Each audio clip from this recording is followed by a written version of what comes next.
Llegamos a la última parte de la presentación de fuerzas intermoleculares. Para empezar, presentaremos un resumen de dichas fuerzas. Están acomodadas de la más fuerte a la más débil. De entre ellas, la más fuerte es la interacción ion-dipolo.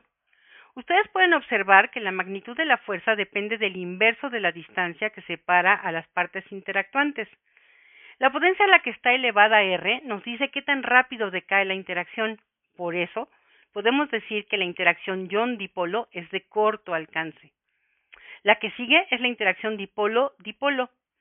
Es moderadamente fuerte y también es de corto alcance.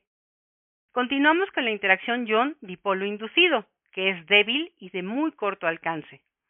La interacción dipolo-dipolo inducido es muy débil, va como 1 en R a la 6 y es extremadamente de corto alcance, igual que la interacción dipolo instantáneo-dipolo inducido.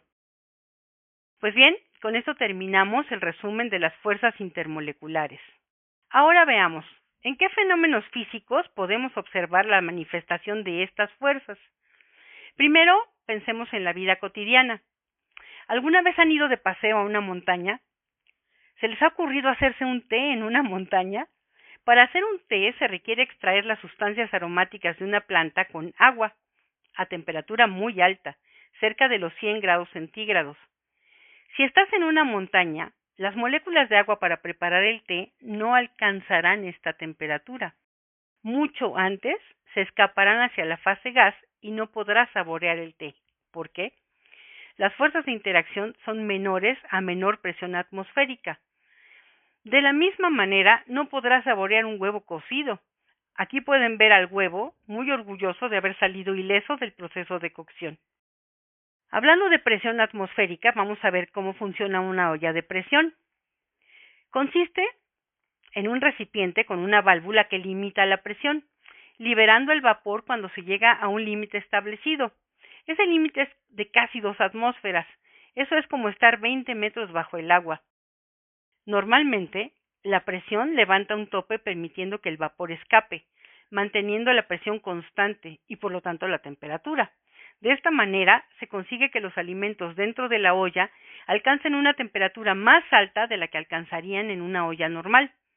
El proceso de cocción se acelera y la comida se cocina más rápido. Claro que después hay que esperarse a que se enfríe la olla para poder abrirla. Otro fenómeno que será conocido es el siguiente: insectos que caminan en una superficie líquida. ¿Cómo lo hacen? Esto es gracias a una propiedad del agua conocida como tensión superficial.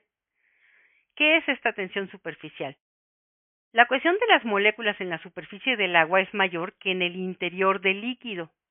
Al pegarse estas moléculas de agua entre sí, tienen una cohesión lo suficientemente fuerte como para formar una película.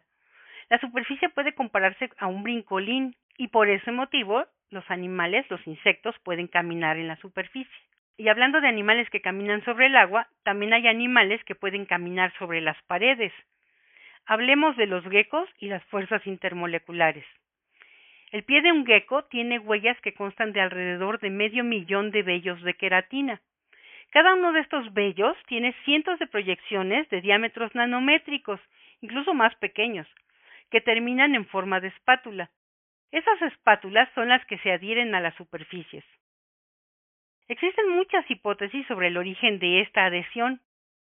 Estos pueden ser aspiración, fricción y fuerzas electrostáticas, pero solo hasta el año 2000 se descubrió que la adhesión se debe a fuerzas de interacción débiles que se crean entre las terminaciones de los vellos, que son las espátulas, y la superficie.